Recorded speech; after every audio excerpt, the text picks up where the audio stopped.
Bien, bonjour à tous et à toutes. Ça va, la digestion est calme. Vous avez appris des nouvelles choses. C'est intéressant en fait. Oui, quand même. Vous restez? Ok, alors on va essayer de faire dans cette séquence management des ressources humaines, on va essayer de terminer sur une table ronde avec 4 personnes charmantes, intelligentes, brillantes, etc. Vraiment, moi, en préparant cette table ronde, j'ai appris beaucoup de choses. Merci. Et d'une certaine façon, le thème est la bonne coopération, virgule, le véritable levier de réussite collective et de fidélisation des collaborateurs. Waouh! Ça donne un sacré programme. Beaucoup de questions, beaucoup d'interrogations, beaucoup de termes flous dans ce libellé de table ronde. On va essayer de clarifier tout ça. On va essayer en même temps, si vous voulez bien, de se donner comme objectif de ressortir d'ici avec quelques idées clés et quelques préconisations si on veut essayer d'avancer sur la collaboration et la fidélisation des personnes. Avec nous, on va avoir Laure Roger, je la laisserai se présenter, ainsi que Stéphanie Mineur, voilà, Antoine Morzadek, vous m'entendez bien parce que moi je n'entends rien du tout, et d'une certaine façon Thomas Carpentier, qui va être notre 4e intervenant. Une intervention à chaque fois à 2 voix sur des pratiques, des expériences visant justement à développer collaboration, intelligence collective et d'une certaine façon voir l'impact que ça peut avoir sur l'organisation et le fonctionnement de l'entreprise. Alors, avant de rentrer dans le vif du sujet, je vais vous demander de vous présenter relativement brièvement. C'est bon, le micro fonctionne? Eh bien bonjour, moi je m'appelle Laure Rogez, je suis la fondatrice de Sésame & Co. Ceux qui étaient là juste avant ont entendu Louis, son témoignage sur la Team Academy. Moi, ma spécialité, c'est l'architecture du changement, l'architecture des transformations managériales et stratégiques en intelligence collective. Bonjour, Stéphanie Mineur, je suis la RH du cabinet conseil Altera. Nous avons mis en place la transformation de l'entreprise en organisation reprenante il y a maintenant 4 ans. Ce qu'il faut savoir pour bien comprendre les enjeux, c'est qu'Altera est un cabinet conseil. Donc nos consultants sont à l'extérieur, chez leurs clients, pour accompagner ces clients, pour accompagner leurs projets. Donc un des gros enjeux RH, c'est effectivement la fidélisation, parce qu'on sait très bien qu'il y a beaucoup de turnover dans ces métiers-là, et surtout la collaboration, qu'ils se rappellent que qu'ils sont bien salariés du cabinet et pas seulement de chez leurs clients. Voilà, donc c'est un vrai sujet RH dans un cabinet conseil. Stéphanie a commencé, vous avez remarqué. Je t'en prie. Bonjour à tous, je suis Antoine Morzadek, responsable du développement de Cléon Formation, un organisme de formation spécialisé dans les soft skills, notamment dans la coopération, dont on va parler cet après-midi. Et on utilise le théâtre comme outil pédagogique pour développer ces formations. Bonjour, Thomas Carpentier, donc je suis le directeur des ressources humaines de La Page du Nord. Donc on est une association spécialisée dans l'accompagnement des personnes en situation de handicap, qui est sur le département du Nord. On a 18 établissements et services et 1000 professionnels. Merci. Le décor est à peu près posé. On a quand même 2 structures relativement différentes qui sont accompagnées par, je vais dire les consultants, m'en veuillez pas, les consultants qui les ont accompagnés dans le développement de leur démarche et de leur pratique de développement de logique collaborative et coopérative. Et d'une certaine façon, pour commencer, moi j'ai envie de vous poser la question, mais comment ça se fait que vous vous êtes posé cette question-là? Il y avait des problèmes? Ça dérapait ou... Stéphanie? Alors, au-delà des problèmes, il y avait des enjeux qui étaient des enjeux de survie, tout simplement. On est un cabinet conseil, donc la montée en compétence de nos collaborateurs, c'est essentiel. Ils vont faire du conseil en entreprise, s'ils sont pas au niveau, voire plus, c'est pas possible. On avait donc un enjeu d'obsolescence des compétences qui s'accélère, vous le savez bien. On avait les OPCO qui se sont réformés, donc qui ne finançaient plus notre formation. Comment continuer à monter en compétence nos collaborateurs de façon satisfaisante en n'ayant plus les budgets en face des OPCO. Ensuite, on a eu un DG qui n'était plus aligné avec cette vision managériale très hiérarchique, qui en avait assez de tirer les équipes, de prendre des décisions sans arrêt, qu'on vient de le voir pour se plaindre, pour arbitrer, pour faire, pour décider. Il avait envie d'avoir des équipes qui venaient lui proposer des choses, qui venaient l'idée, où il avait plus qu'à accompagner la capacité de l'entreprise à se mettre en mouvement par elle-même. Et puis, troisième enjeu, on fait un co-design, on pose la vision de l'entreprise déjà à l'époque avec nos collaborateurs.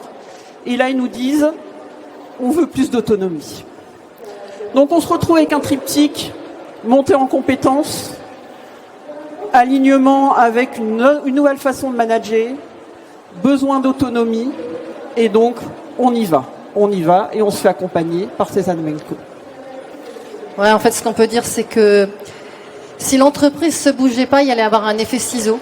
C'est-à-dire que la compétence était la clé. C'est-à-dire que le prix des journées vendues, puisqu'on est dans un monde de conseil, allait en se tassant, de plus en plus de concurrence. Et donc, parallèlement, il fallait que chaque consultant soit de plus en plus compétent, sinon, en fait, l'entreprise n'allait plus réussir ni à placer les gens et allait se retrouver dans un océan rouge dans lequel on pouvait s'interroger sur la rentabilité. Donc ça, je crois qu'il faut vraiment en parler. Et très en amont, l'entreprise ayant travaillé sur sa vision, s'était rendu compte de cette fameuse accélération dans l'obsolescence des compétences. Je crois qu'il y a vraiment tout ça. Donc il n'y avait rien de grave, mais il était temps de s'en occuper avant que ça aille mal. Temps de s'en occuper avant que ça aille mal, surtout quand certains consultants peuvent être remplacés par une IA. Je suis caricatural, exprès. Alors, ils sont pas remplacés, ils sont augmentés. C'est-à-dire que les nôtres ont la chance d'être doublement augmentés. On a des consultants augmentés par l'IA, parce qu'évidemment, ils l'utilisent dans leur mission. Et les salaires aussi C'est le but. Et ensuite, augmenter parce qu'on va voir qu'il y a tout le collectif d'Altera derrière eux. Ils ont des cercles apprenants, ils partagent leurs sujets, ils partagent leurs problématiques, ils partagent leurs apprentissages. Et donc tout ça, ça vient au service de nos clients. N'oublions pas que ces transformations d'entreprise, on les fait toujours au service aussi de nos clients, à plus forte raison dans un cabinet conseil. Alors, juste avant de passer la parole à nos collègues, à la question, c'était quoi le problème aussi ? Le problème, et d'où un peu la révolte du DG, c'était j'en ai marre en fait que les gens attendent qu'on leur donne la béquée. J'ai envie en fait que mes collaborateurs se réveillent pour prendre en main leur avenir. Et je crois que c'était l'un des trucs aussi déclencheurs. Thomas ? Oui, donc nous pour la page, ça faisait comme pour vous, ça faisait partie de notre vision et notre projet associatif de travailler sur cette question du management coopératif, participatif. Et donc, et notre ambition aussi, nous, puisqu'on travaille dans le milieu du handicap, c'est de redonner du pouvoir d'agir à la personne en situation de handicap, puisque nous, on l'accompagne dans tous les actes de la vie courante, pour choisir ses vêtements, pour comment manger, etc. Et on s'est rendu compte aussi que si on changeait le management et redonner du pouvoir aux salariés, ça devenait naturel de donner du pouvoir aux personnes accompagnées. Donc on a mis ça en miroir. Et c'est pour ça qu'on a travaillé avec la gouvernance sur cette partie-là, pour que on écrive notre modèle à nous coopératif et comment on va partager le pouvoir, comment on va travailler en équipe pluridisciplinaire, puisque quand vous accompagnez une personne handicapée, vous avez des psychologues, des médecins, des aides-soignants, des infirmières, des éducateurs, il y a tous les types. Et toutes ces personnes-là apportent une expertise. Et le but, c'est qu'on puisse travailler tous ensemble, tous sur un pied d'égalité, pour décider ensemble comment on va accompagner cette personne-là pour répondre à ses besoins et ses attentes. Puisqu'on le sait, c'est pas toujours facile quand on est en situation de handicap de faire des choix.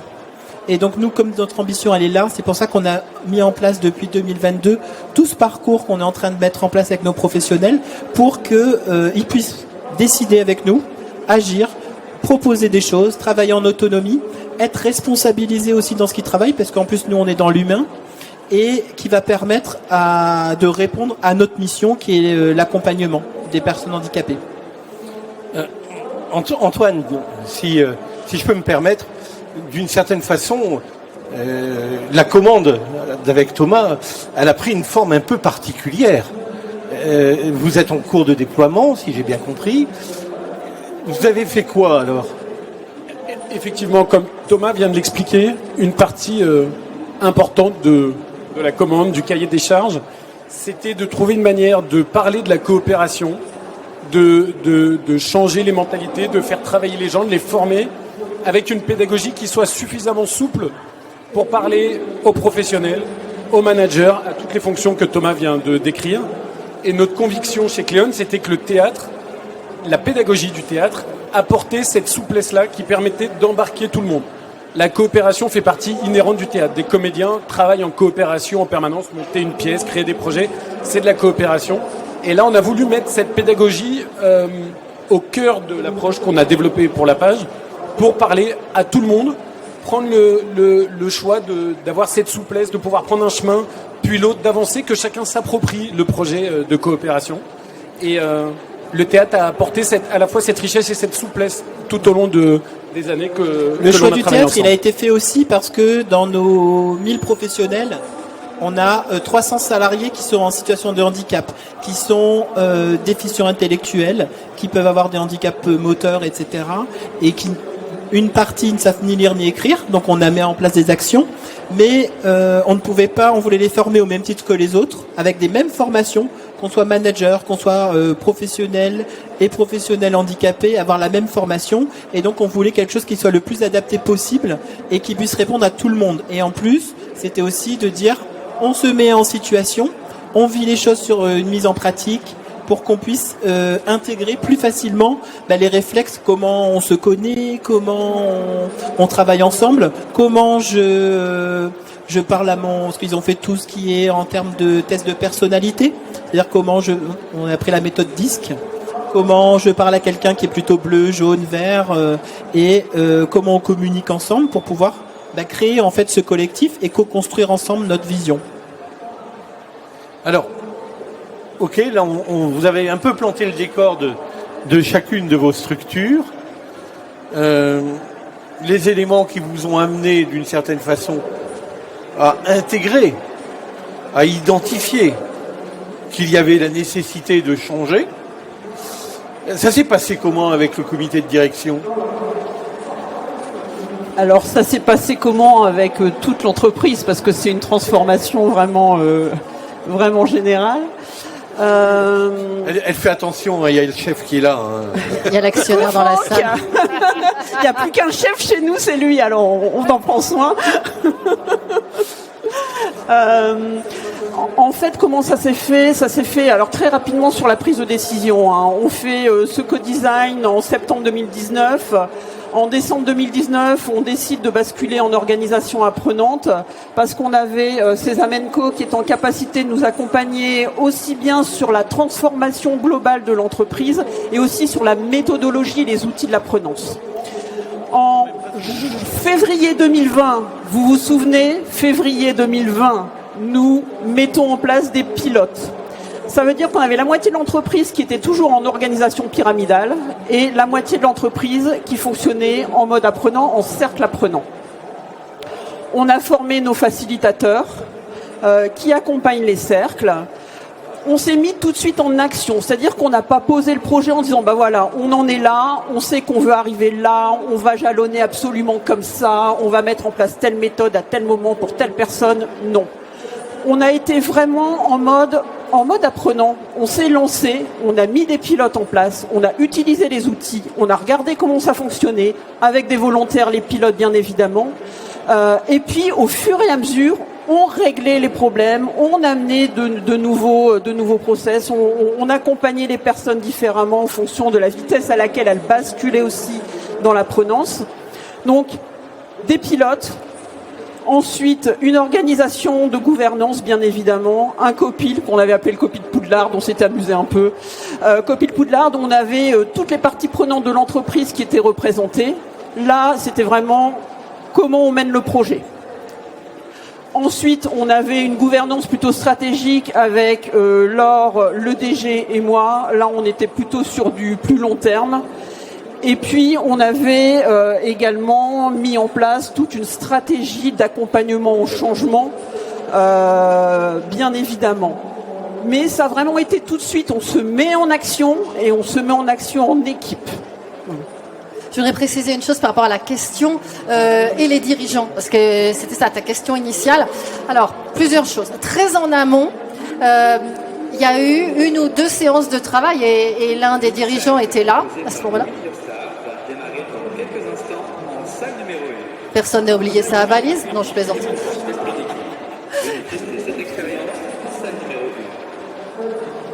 Merci. Donc, l'engagement des dirigeants, leur sponsorship est absolument essentiel. Parce que dans un dispositif comme ça, il n'y a rien de pire que des dirigeants qui disent oui, oui, mais qui en fait ne sont pas d'accord, n'incarnent pas. Donc moi j'ai vraiment en mémoire une session avec les 3 dirigeants principaux où ils ont mis leur trip sur la table en se disant d'où on vient, c'était quoi les racines de l'entreprise, qu'est-ce qu'on veut vraiment, qu'est-ce qu'on est prêt à lâcher, vers où on veut aller. Et puis après, dans le déclencheur sur le passage en entreprise apprenante, le dirigeant opérationnel de l'époque venait de faire Compostelle, avait pris du temps pour bosser sur lui, vraiment pour prendre du recul et est revenu en disant « Demain, on ne peut plus faire comme hier et il faut trouver d'autres solutions ». Alors, c'est progressif, la mise en place d'une organisation apprenante. On a commencé par mettre des cercles apprenants avec les collaborateurs. On a diminué la chaîne managériale très rapidement. On a diminué cette chaîne managériale. Et très récemment, pour répondre à ta question, au bout de 4 ans, on a enlevé le comité de direction, qu'on appelait co-sens chez nous, parce qu'on dirigeait plutôt avec le sens. Donc vous voyez, pour répondre, il a fallu 4 ans quand même pour qu'on arrive à être complètement à plat. Mais on avait déjà quand même enlevé une partie de la chaîne managériale, réorganisé les process, mis du collaboratif. Et maintenant, si je refais un parallèle avec le collaboratif qui est notre sujet, on a mis du collaboratif dans l'apprentissage. Nos consultants apprennent ensemble. Ils partagent ensemble leurs problématiques, leurs difficultés, dans des cercles apprenants. Ensuite, on fonctionne beaucoup en mode projet. C'est-à-dire qu'on travaille avec le volontariat. Des gens pour qui ça fait sens de venir travailler sur un projet. C'est pas parce que tu as telle fonction dans l'entreprise que tu vas travailler sur tel sujet. C'est parce que tu as envie. Tu sais pas, c'est pas grave, on va travailler avec ton envie. Ce levier de motivation intérieure, c'est comme ça qu'on va piloter l'entreprise. Et c'est pour ça que les gens se mettent en action. Pas parce qu'ils savent pas, parce qu'ils ont eu un libellé de fonction sur leur fiche de paye. C'est parce qu'au moment où on lance le projet, on dit qui a envie de bosser là-dessus. Et là, forcément, vous avez des gens qui sont moteurs. D'accord ? Donc le collaboratif dans les projets. Et puis là, récemment, le collaboratif aussi dans le pilotage de l'entreprise. Alors, sur l'écriture de la vision, ça fait très longtemps qu'on est en mode collaboratif. Par contre, on avait encore ce co-sens où on avait un directeur qui prenait des décisions et après qui faisait appliquer. Maintenant, on a organisé en pôle de compétences. On a un pôle transformation, un pôle RH, un pôle offre. Et c'est un collectif. Ce pôle, ce sont des gens qui sont intéressés et qui sont partie prenante des projets. Ils sont décisionnaires. Ils écrivent leur feuille de route pour l'année. Ils vont chercher leurs arbitrages budgétaires, etc. Ils sont opérationnels parce qu'ils mettent en place les projets et à la fin de l'année, ils ont leur KPI qui leur dit voilà, vous avez réussi ou pas à mener votre feuille de route. Et au-dessus, on n'a que le DG qui vient éventuellement effectivement à arbitrer des décisions budgétaires, d'investissement ou stratégiques par rapport à des achats, etc. D'accord ? Pardon. Non, mais ça. Vous vous y retrouvez dans ce qui vient d'être présenté ? Oui, après, nous, on n'est pas au même stade. Voilà, c'est pour ça que je vous pose la question. Nous, on a commencé en 2022. Donc là, on est vraiment dans le bilan intermédiaire. Nous, on est parti plus... Donc nous, il y avait déjà le projet où on parlait de management coopératif. Et j'en ai échangé avec la dirigeance et la gouvernance, surtout. C'était de dire, voilà, on s'est engagé là-dedans, on a écrit ça avec les équipes, maintenant, c'est quoi pour vous la coopération? Il fallait déjà qu'on définisse ce qu'on allait y mettre derrière. Donc on s'est réunis en séminaire tous ensemble, tous les managers de l'entreprise, les directeurs, la gouvernance, pour pouvoir décider de qu'est-ce qu'on allait laisser comme pouvoir d'agir. Est-ce qu'on était tous alignés pour décider ensemble et de laisser les personnes aussi décider peut-être quelque chose qu'on ne souhaite pas. C'est-à-dire que c'est ça aussi quand... C'est toujours moi ou... C'est pas facile de parler parce qu'on n'entend rien. Donc on s'est réunis là-dessus, on a écrit notre feuille de route, on a mis en place un collectif avec des outils qu'on a été s'inspirer des systèmes sociocratiques, avec une élection sans candidat par exemple pour choisir qui allait être le représentant de telle ou telle catégorie de professionnels. Et donc il y a ce collectif là qui suit la démarche. On va étape par étape. Là on est à l'étape 3. Où là, on est en train de co-construire un peu ce que disait Stéphanie sur comment on va structurer tout ça. Parce que là, on a les outils, on sait prendre des décisions coopératives, on a formé l'ensemble des managers à la facilitation. Comment, en tant que manager, je laisse ce pouvoir d'agir aux personnes. Comment je fais attention pour travailler cette confiance, la confiance qui est donnée aux professionnels, leur dire que voilà, c'est vous les experts, c'est vous qui savez, et donc ça c'est toute une façon de travailler qui est différente, et c'est plus le manager sauveur qui a toujours réponse à tout et qui va venir trouver la solution à chaque problème.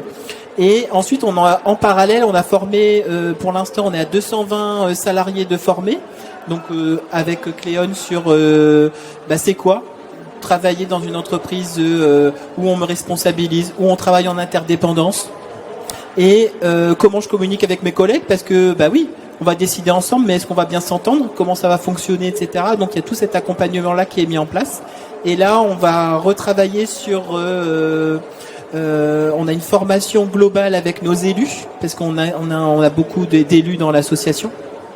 Et donc là, on va faire une journée ensemble sur comment on va ensemble améliorer les conditions de travail et la qualité de vie au travail, et comment on va mettre notre énergie dans la négociation et dans nos réunions de CSE pour le bien des professionnels, et pas que on soit toujours avec nos petites questions. Enfin, je pense que tous les RH connaissent ça, les petites questions de la fontaine à eau et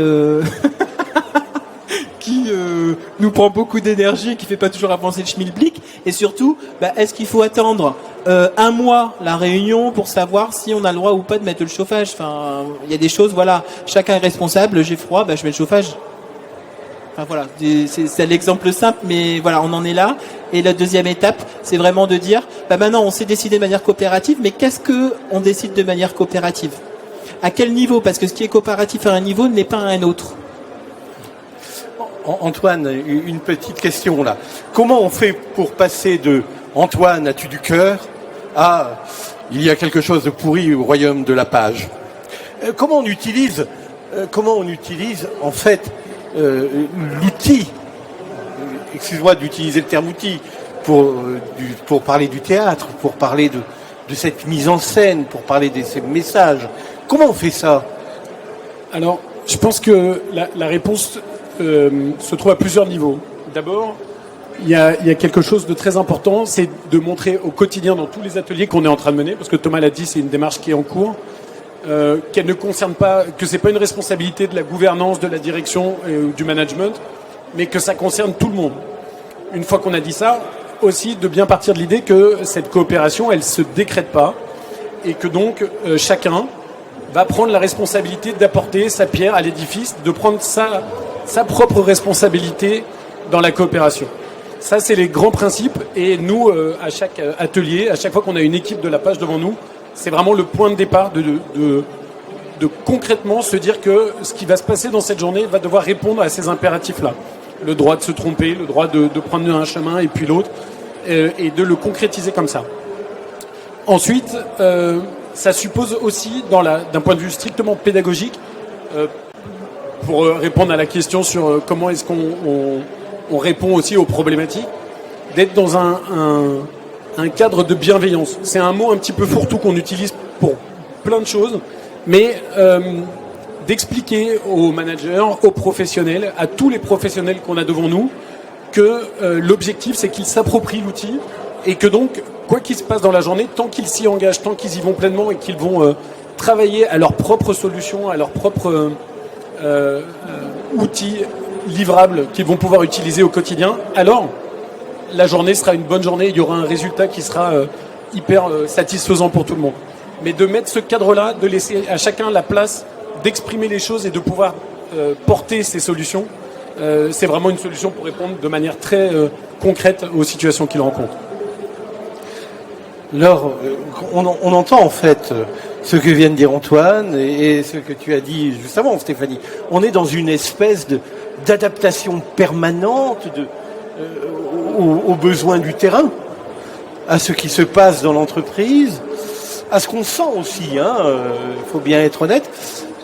Mais comment on fait quand on a des outils, mais que d'une certaine façon, il faut les bouger en permanence? Et quels outils d'après toi? Alors, d'ailleurs, est-ce qu'on peut parler d'outils? Oui, on peut parler d'outils, bien sûr. Je vais essayer de poser le décor. La notion de s'adapter en permanence, ce matin, Jérémy qui a fait la conférence d'ouverture en a parlé. A dit de toute façon, ça bouge tout le temps et ça va continuer à bouger.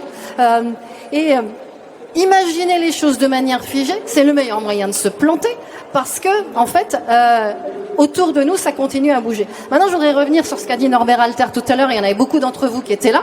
Ça ne veut pas dire pour autant qu'il faut changer de tactique tous les 4 matins. C'est pas la même chose. C'est-à-dire avoir une intention très forte sur ce vers quoi on a envie d'aller, l'intention, l'élan, et par contre s'adapter dans le comment et s'adapter en écoutant vraiment le terrain. Parce que quand on imagine ce projet, certes, venant en partie du terrain, et c'était pas rien, mais en même temps avec le sponsorship fort des dirigeants d'Altera, ça nous donne pas forcément toutes les réponses de l'implémentation.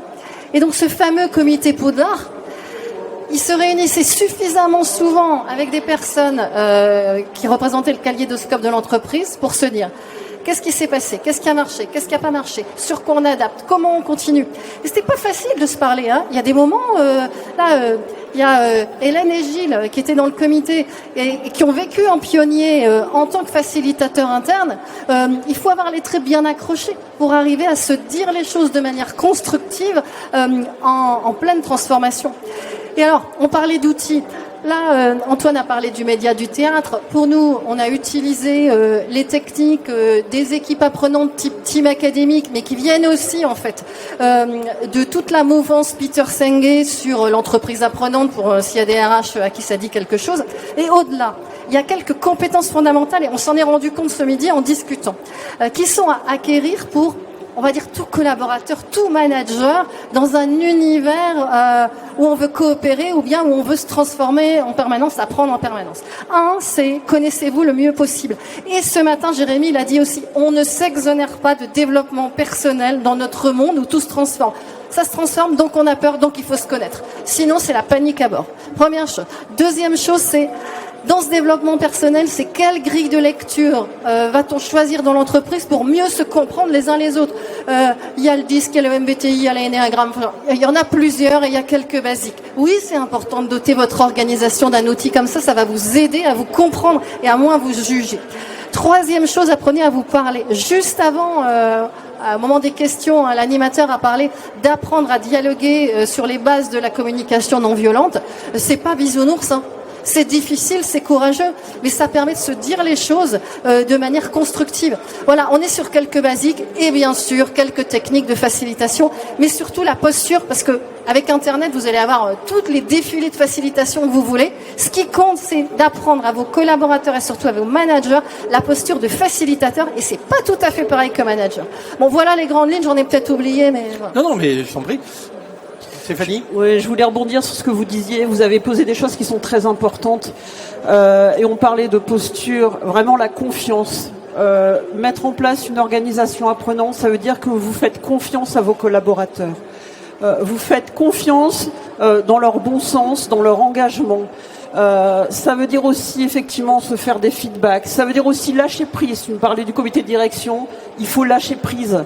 Il faut garder ce que vous avez envie de faire. Je veux arriver là, après le chemin.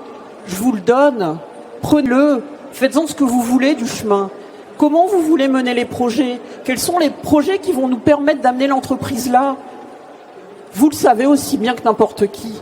Et si je vous donne la liberté de prendre ce chemin, de le construire ensemble, parce que ça fait sens pour vous, mais j'ai aucune difficulté à me mettre en action.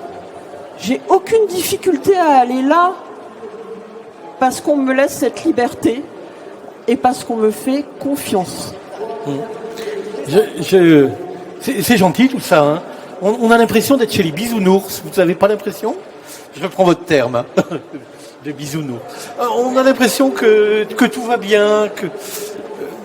C'est quoi les écueils? Non, on n'est pas. C'est ça qui m'intéresse. Ben, on n'a pas tous les professionnels ne veulent pas être responsabilisés. Hein. C'est-à-dire qu'il y a une certaine moi j'appelle ça les métiers, les métiers alimentaires. C'est-à-dire qu'ils font ce travail-là, ils le font très bien. Ben, on peut se faire aussi une raison. C'est-à-dire que c'est un choix. S'ils respectent les règles qu'on a posées, parce que dans la coopération il y a toujours un cadre. Si on respecte le cadre et qu'on travaille dedans, et que je veux travailler juste pour me nourrir, j'ai le droit aussi. C'est très peu dans notre milieu, parce qu'au vu de notre travail, il y a quand même un vrai engagement. Et il y a ça. Et après, il y a aussi toute la partie responsabilisation où on me donne plus de responsabilités. Donc après, faut changer ma fiche de poste. Comment ma fiche de paye. Ma fiche de paye également. Ah bah oui, les questions elles se posent. Il y a pas de difficulté, il y a aucun tabou. Et il faut aborder ces questions-là aussi en intégrant les organisations syndicales, parce que ils ont des mandats aussi dans d'autres entreprises qui sont pas dans cette philosophie-là. Ils pensent tout le temps aussi qu'on essaye de les manipuler, etc. Et c'est ça le risque aussi, l'écueil de la coopération, c'est que il faut aussi jouer le jeu nous en tant que dirigeants, et de dire on décide vraiment ensemble, et c'est pas je fais ma stratégie pour les amener là où j'ai envie de les emmener. C'est vraiment on le fait ensemble, on va compléter notre projet vraiment ensemble pour avancer. Et peut-être qu'à la fin, la décision coopérative, elle va pas être celle que nous on attendait, mais c'est le jeu en fait, puisqu'on s'est lancé dans le process. Et il y a un vrai écueil qui existe tout le temps dans la formation, mais plus particulièrement, je pense, sur les sujets de la coopération, c'est éventuellement l'injonction en cohérence. C'est-à-dire d'avoir des interlocuteurs, des participants qui arrivent à un atelier le matin et qui disent la coopération à d'autres, on sait très bien, c'est que des mots, on va se former pendant un jour et puis la réalité n'aura rien à voir. C'est quelque chose d'assez courant. Sur les sujets de la coopération, je disais tout à l'heure que ça ne se décrétait pas. C'est encore plus vrai dans ces moments-là. C'est-à-dire, c'est impératif pour que ça marche, qu'on puisse pas argumenter, même pas démontrer que simplement cette cohérence, elle transpire à tous les niveaux. Ça a supposé des ajustements réguliers pour rappeler ce qui est entrepris, comment est-ce que déjà concrètement ça se traduit dans les organisations. Mais non, c'est vraiment pas le monde des bisounours, c'est des sujets très vastes, et comme elles sont vastes et nombreuses, les écueils possibles le sont tout autant.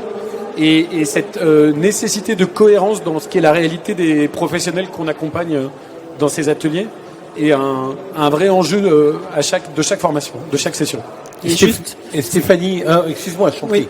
Ce qui est important aussi, c'est que la coopération, c'est pas sur toutes les décisions.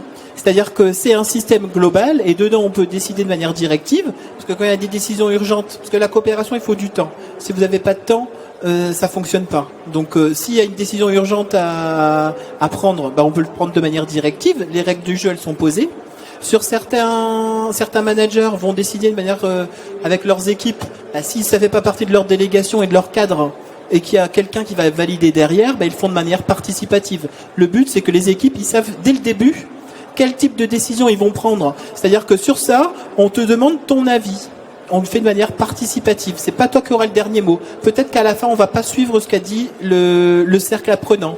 Et après, si sur un sujet, on dit on le fait de manière coopérative, dans ce cas-là, comme chacun a le même nombre de voix pour la décision et qu'une seule personne peut s'objecter à la décision, il faut qu'on soit vraiment tous d'accord. Donc cette fois-ci, c'est une personne, une voix, qu'on soit directeur, agent d'entretien, secrétaire, éducateur, on décide tous de manière, et on ne peut pas aller contre cette décision qu'on a prise. Stéphanie ? Les écueils, déjà, dans un projet de transformation comme ça, ça peut pas correspondre à tout le monde. Il y a des gens qui... Vous pouvez mettre tout l'accompagnement au changement que vous voulez. Il y a des gens qui sont venus parce qu'ils voulaient un manager. Il y a des gens chez qui le tout part de soi. Je définis ce que je veux apprendre. Je définis les compétences que je veux augmenter. Je définis le comment je vais l'apprendre. C'est pas confortable pour certains. C'est plus facile d'avoir un manager qui vous dit, alors tu vas aller suivre telle formation à l'extérieur, tel jour, etc. Donc forcément on a du turnover quand on met en place ce type de projet. Ça faut le savoir. Voilà, faut se le dire. Au début. C'est ce que j'allais dire, c'est-à-dire qu'ensuite les gens qui sont là, ils savent vraiment pourquoi ils sont là. On va déclencher beaucoup de cooptation, parce que les gens sont bien dans leur boîte. Et puis par contre après on a des gens qui viennent parce qu'on est différents. On a un mode d'organisation différent, on va leur laisser des espaces qu'ils ne vont pas trouver par ailleurs, et ceux-là, ils viennent pour cette organisation. Mais ça passe quand même, faut se le dire, par un peu de turnover au moment où on met en place de manière taquine, excuse-moi, je vais dire que d'une certaine façon, ça aide à la fidélisation de ceux qui restent. Des meilleurs, la fidélisation, et ça permet le recrutement. Ça permet le recrutement aussi. Ça permet le recrutement. Ouais. Mais on a des taux de turnover qui sont bien moindres que ceux qui sont dans les cabinets et les ESN classiques, effectivement. Et ça, on l'a vu juste avant, avec le contrat d'entreprise. C'est-à-dire que comme là, on est en train de co-construire ce qu'on veut, nos limites, quelles sont nos valeurs, quelles sont notre ambition, notre vision. Bah oui, quand on fait une transformation, des gens ils s'y retrouvent, d'autres qui s'y retrouvent pas. On essaye de les accrocher en leur expliquant, en les formant, etc. Mais si c'est quelque chose qui leur convient pas, bah oui, dès le début, il n'y a pas de difficulté sur je m'y retrouve pas, je peux partir. En fait, quand on vous écoute, moi il y a quelques mots-clés que j'ai envie de retenir. Tout d'abord, il y a cette logique de collaboration, d'apprentissage collectif, mais en même temps cette logique d'adaptabilité, d'adaptation, de nouveaux modes de gouvernance. Et derrière ça aussi, le fait de ne pas rester comme une moule accrochée à son rocher, une certaine forme d'humilité, accepter que l'on peut se tromper, et c'est pas c'est ok, pas grave. Ça fait partie du truc, ça fait partie de l'apprentissage. C'est impératif d'avoir ça. Et c'est d'une certaine façon reconnaître ces apprentissages en commun. Alors après, les logiques de reconnaissance, c'est un autre sujet qui nous amènerait jusqu'à 22h30 ce soir. On va se faire virer, vous inquiétez pas. Plus simplement, pour clore un petit peu ce cycle de questions, moi j'ai envie de vous poser principalement la question à vous deux, puisque vous êtes beaucoup plus avancés dans le processus, et vous pouvez nous dire si vous sentez ça poindre. Ça rapporte quoi ? Les bénéfices, on peut rester jusqu'à 22h aussi. Allez, très rapidement, je vous en donne que quelques-uns parce qu'ils sont nombreux. Les bénéfices pour l'entreprise, vous l'avez bien compris, une entreprise qui est en mouvement je veux dire en avant, qui mène des projets. Comme on n'est pas en pyramidal, on n'est pas enfermé, on est sur des organisations comme ça qui sont beaucoup plus souples pour faire face aux enjeux extérieurs, des changements de marché, etc. De la cooptation des ambassadeurs, de la fidélisation, plein d'autres choses. Chez les collaborateurs, un alignement entre qui je suis pro et perso, parce qu'on va aller chercher ça aussi dans ce type d'organisation. Un pilotage par le sens, voilà. On va gérer aussi les risques psychosociaux, très clairement, grâce à ce type d'organisation. On va pousser la notion de RSE aussi, le S de sociétal, voilà, avec la gouvernance, avec le bien-être des salariés, avec la montée en compétences. Chez le client, ça va vous donner des salariés, des consultants qui ont ce tout par de soi et qui ont cet esprit collaboratif. Et ils vont le mettre en place dans les projets chez les clients. Donc on va avoir des clients qui ont des consultants, qui vont avoir l'habitude d'aller chercher des informations, de se débrouiller, de travailler en mode collaboratif avec toutes les parties prenantes, avec ce tout par de soi qui fait qu'ils vont être force de proposition, qui vont porter les projets. Et vous le sentez, je l'ai dans la gestuelle, voilà, on est dans quelque chose qui bouge, qui vit, qui grandit et qui se fait en bonne intelligence. Thomas, Tu t'y retrouves? T'as l'impression que c'est en train de frémir, d'avancer? Nous, notre projet il était initialement là-dessus, c'est-à-dire que là, ça améliore notre mission qui est l'accompagnement des personnes handicapées, parce que ils sont habitués maintenant à coopérer dans les décisions, dans le management, enfin à tous les niveaux. Donc maintenant, c'est plus naturel pour eux, avec les personnes, de leur demander aussi leur choix. Comment tu veux t'habiller ce matin? Et que je me mette sur une position aussi d'égal à égal. C'est-à-dire que souvent, nous, dans notre milieu, il y avait, on est accompagnant, on est moniteur de la personne, donc je suis un petit peu le prof. C'est-à-dire que moi, je suis le sachant et je te guide. Et là, il y a quelque chose dans l'autodétermination qui est important. C'est par exemple quand vous avez une personne qui nettoie une table, souvent elle demande à son moniteur est-ce que j'ai bien fait?